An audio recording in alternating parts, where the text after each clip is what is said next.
get out of the military, they think everything's going to be okay. Now everything's going to get easy, and that's really when it gets hard, right? And I Yeah. know that that's a big piece of your story is you got out and you felt like, Yeah, my wife thought, oh, this is going to be Amber. She thought, oh, this is going to be great. We're going to be one big fat bee family, and yeah, and it was like the complete opposite. The transition is really tough. For some, it's relatively easy.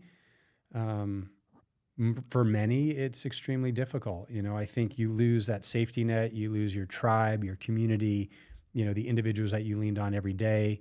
You're barely home. I mean, for us, we were home 60 days a year. We were on the road, 300 days a year between training and deployments and everything else. And so you're with your buddies more than anything. And that's that becomes your family. And then when you leave that, now what? right, Right. So you find a new family, and your family, you haven't spent a whole lot of time with. So now you're trying to get to know your wife and your children almost for like the first time. So this all happens at once. So you're stepping off, and you may be putting on a suit and tie and going to work, and then trying to take care of a family that you don't even know too well.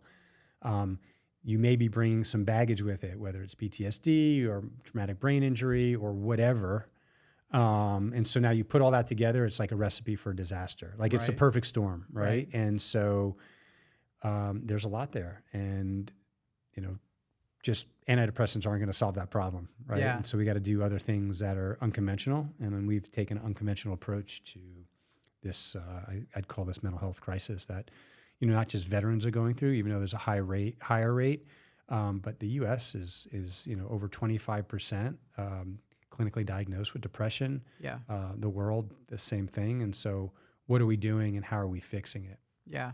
And the thing is, with guys that come out of the military, a lot of the times they've dealt with undiagnosed traumatic brain injuries.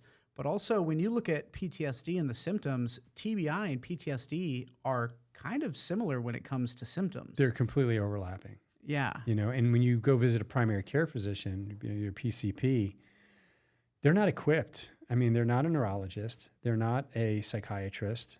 They're not a therapist, but they're prescribing you antidepressants, right? So yeah, PCPs prescribe 80% of all prescriptions in the US, but they're really not equipped to deal with a person that's got overlapping TBI and PTSD or depression or, whatever you're coming in with. So it's not a great system the way it's set up to help individuals that have these issues. And so that's why you're hearing that so many people are struggling. And I know, we're always trying to fix the system, but sure. it sometimes takes a while.